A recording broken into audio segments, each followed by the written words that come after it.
بسم اللہ الرحمن الرحیم۔ السلام علیکم بھائیو، آج ہم اس کتاب الفرج بعد الشدت جو امام ابن ابی الدنیا قرشی رحمۃ اللہ علیہ کی لکھی ہوئی ہے اس کی حدیث نمبر 6 پڑھیں گے۔ حدثنا علی بن الجعدی، یعنی امام ابن ابی دنیا رحمۃ اللہ علیہ فرماتے ہیں کہ ہم سے حدیث بیان کی علی بن جعد نے، قال حدثنی عبد الواحد بن سلیم، یعنی انہوں نے کہا علی بن جعد نے کہ مجھ سے حدیث بیان کی عبد الواحد بن سلیم نے، قال حدثنی عطاء بن ابی رباح، انہوں نے کہا کہ مجھ سے حدیث بیان کی عطاء بن ابی رباح رحمۃ اللہ علیہ نے، عن ابن عباس، یعنی وہ روایت بیان کرتے ہیں حضرت عبداللہ ابن عباس رضی اللہ تعالیٰ عنہ صحابی سے، قال کہ انہوں نے فرمایا، بینما انا ردیف لرسول اللہ صلی اللہ علیہ وسلم اذ قال لی، یعنی کہ ایک موقع پر میں نبی رسول اللہ صلی اللہ علیہ وسلم کے پیچھے سواری پر سوار تھا، تو آپ صلی اللہ علیہ وسلم نے مجھ سے فرمایا، احفظ یا غلامو، یعنی یاد رکھ، حفاظت کر، اے غلام یعنی لڑکے، یعنی وہ باتیں جو میں تمہیں سکھلا رہا ہوں، کہ احفظ اللہ یحفظک، یعنی حفاظت کر اللہ کی، یعنی اس کے احکام اور حقوق کی، یحفظک وہ حفاظت کرے گا تیری، یعنی وہ حفاظت کرے گا دنیا میں تیری مصائب اور آفات سے، اور آخرت میں مختلف عذاب سے، یعنی ہر قسم کے عذاب سے۔ احفظہ تجدہ تجاہک، اور حفاظت کر اس کی، یعنی اللہ کے احکام اور حقوق کی، تجدہ تجاہک تو موجود پائے گا اسے، یعنی اللہ کو، تجاہک اپنے سامنے، یعنی اللہ کے حق کی تو حفاظت کر، اللہ تیری ہر مشکل حل کرنے کے لیے تیرے سامنے موجود پائے گا تو اسے۔ اذا سألت فسل اللہ، اور جب مانگو سوال کرو تو اللہ ہی سے سوال کرو۔ بعض روایت میں فسل اللہ کی بجائے فاسأل اللہ آیا ہے، یعنی جب مدد طلب کرنا چاہو، وَإِذَا اسْتَعَنْتَ فَاسْتَعِنْ بِاللَّهِ، اور جب مدد طلب کرنا چاہو تو مدد طلب کرو اللہ ہی سے۔ آگے فرمایا کہ جفت الاقلام، اور خشک ہو گئے قلم، ورفعت الصحف، اور اٹھا لیے گئے صحیفے، یعنی تقدیر لکھنے والے قلم لکھ کر تقدیر ہر ایک کی فارغ ہو چکے ہیں، اور صحیفے اٹھا لیے گئے ہیں۔ والذی نفسی بیدہ، اور قسم اس ذات کی جس کے قبض قدرت میں میری جان ہے، اور قسم ہے اس کی جس میرا نفس جس کے ہاتھوں میں ہے، لو جہدت الامت، اگر جدوجہد کرنا چاہیں، کوشش کرنا چاہے امت پوری کی پوری جماعت لوگوں کی، لتنفعک تاکہ وہ تمہیں نفع پہنچائیں، بغیر ما کتب اللہ لک، بغیر ما کتب اللہ لک، یعنی اس چیز کے جو اللہ نے تیری قسمت میں نہیں لکھا، مستطاعت ذالک تو وہ تمہیں پہنچانے کی استطاعت نہیں رکھتے، وہ نفع، یعنی وہ تمہیں نفع نہیں پہنچا سکتے۔ ولو ارادت ان تضرک، اور اگر وہ ارادہ کریں کہ تجھے ضرر و نقصان پہنچائیں، بغیر ما قدر لک،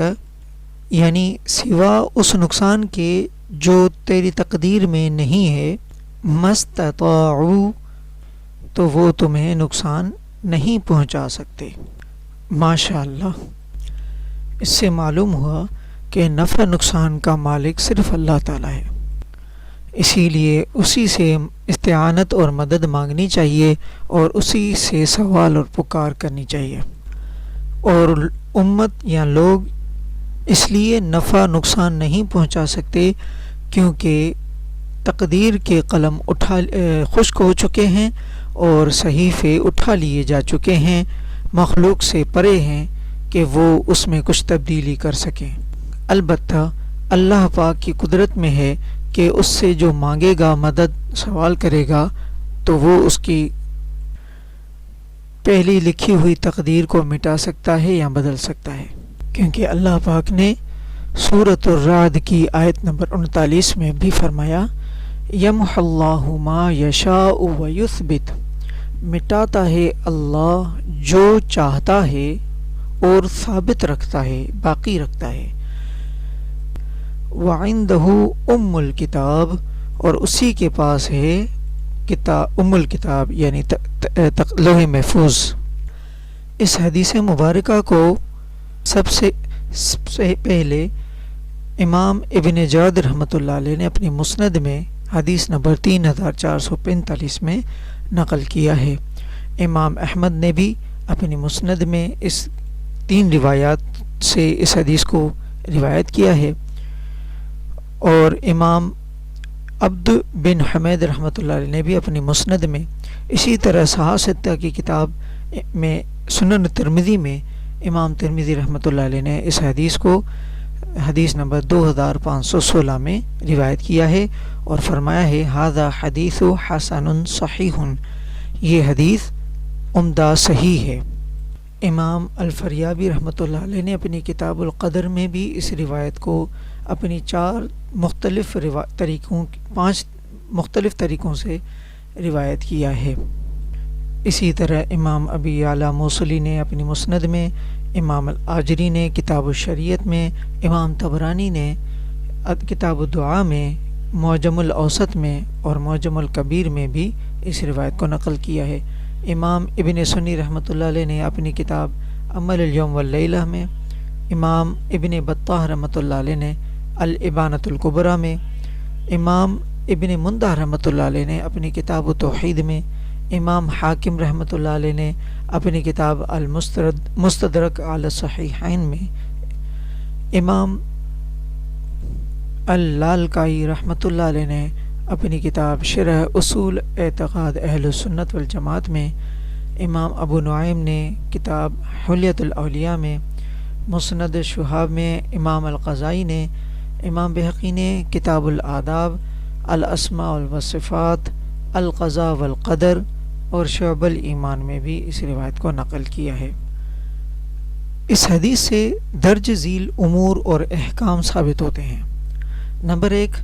جو شخص اللہ تعالیٰ کی طرف سے مقرر کردہ احکام اور حدود کا لحاظ رکھے، ان کے مطابق عمل کرے، تو اللہ تعالیٰ دنیا اور آخرت دونوں میں اس کا خیال رکھیں گے۔ دنیا میں خیال رکھنا اس طرح ہوگا کہ دنیا کی پریشانیوں، تکلیفوں اور مصائب سے اسے بچاتے ہیں، اور آخرت میں ہر قسم کے عذاب سے اسے محفوظ رکھتے ہیں۔ نمبر 2، ہر موقع پر اللہ ہی سے مانگا جائے، اسی سے ہر بات میں مدد و نصرت کا سوال کیا جائے، کیونکہ اللہ کی ذات کے علاوہ کوئی ذات اس قابل نہیں کہ اس کے سامنے دست سوال دراز کیا جائے، اور کوئی اس قابل نہیں کہ اس سے کسی مسئلے میں مدد مانگی جائے۔ وہ داتا ہے، وہ مستغنی ذات ہے، کوئی پیر فقیر کسی کی کوئی مشکل کسی بھی وقت حل نہیں کر سکتے، اس لیے ہر موقع پر رب کا دامن ہی مضبوطی سے تھاما جائے۔ نمبر 3، نفع اور نقصان پہنچانے کا دائرہ اختیار صرف اللہ تعالیٰ کے پاس ہے۔ اللہ کے علاوہ ساری کائنات مل کر کسی کو کوئی نفع پہنچانا چاہیں تو ہرگز وہ ذرہ برابر بھی کوئی نفع نہیں پہنچا سکتے، مگر اسی قدر کہ جو اللہ تعالیٰ نے اس کے لیے تقدیر میں لکھ دیا ہے۔ ایسے ہی اگر ساری انسانیت اکٹھے ہو کر کسی فرد کو ضرر پہنچانا چاہیں، نقصان پہنچانا چاہیں، تو وہ بالکل کوئی نقصان نہیں پہنچا سکتے مگر وہی جو اللہ نے اس کے لیے لکھ دیا ہے۔ اس سے معلوم ہوا کہ کسی کو نفع یا نقصان پہنچانے کا اختیار صرف اللہ جل جلالہ کے پاس ہے، لہذا ہر نفع کے حصول اور نقصان سے بچنے کے لیے صرف اللہ ہی کی طرف رجوع کرنا چاہیے۔ جفت الاقلام ورفعت الصحف کا مطلب یہ ہے کہ اس دنیا میں جو کوئی بھی آتا ہے اور آئندہ بھی قیامت تک جو آئے گا، اس کی تقدیر اور قسمت کے فیصلے لوح محفوظ میں لکھے جا چکے ہیں اور اس کام سے فراغت بھی ہو چکی ہے۔ اب کسی کے حق میں کچھ نہیں لکھا جائے گا، تو ہر شخص کی تقدیر و قسمت کو پہلے لکھے جانے کو قلم کے خشک ہونے اور صحیفوں کے اٹھا لیے جانے سے تعبیر کیا ہے کہ جس طرح کوئی کاتب کتاب لکھ کر فارغ ہو جاتا ہے تو قلم کو ایک جانب رکھ دیتا ہے اور کتاب بند کر کے اٹھا لیتا ہے، اسی طرح کاتب تقدیر بہت پہلے ہی مخلوق کی تقدیریں لکھ کر فارغ ہو چکا ہے اور وہ صحیفہ ہمیشہ کے لیے لپیٹ دیا گیا ہے کہ اس میں اب کوئی کمی بیشی و تبدیلی ممکن نہیں۔ آگے اللہ کے رسول صلی اللہ علیہ وسلم نے اپنی جان کی قسم لیتے ہوئے ارشاد فرمایا کہ پوری کی پوری امت لوگوں کی اگر جمع ہو جائے، کوشش کرے کہ تمہیں کوئی نفع پہنچائے جبکہ وہ کتاب اللہ میں تقدیر صحیفہ میں لکھی ہوئی نہ ہو، تو وہ ایسا نہیں کر سکتے، اور اسی طرح اگر وہ تمہیں کوئی نقصان پہنچانا چاہیں تو اس کی بھی قدرت نہیں رکھتے، کیونکہ تقدیر میں وہ چیز لکھی ہوئی نہیں ہے، اور اس کتاب کو لکھنا یا مٹانا یا اس میں ثابت باقی رکھنا جو پہلے لکھا جا چکا ہے، یہ سب اللہ کے ہاتھ میں ہے، قبض قدرت میں ہے، لہذا ہمیں مخلوق سے نفع نقصان کی کوئی بھی امید یا یقین رکھنے کے غلط عقیدے کو درست کرنے کی ضرورت ہے۔ اللہ پاک سے دعا ہے کہ جو کچھ پڑھا سمجھا اسے قبول فرمائے اور اخلاص کے ساتھ عمل کرتے ہوئے دوسروں تک پہنچانے کی توفیق عطا فرمائے۔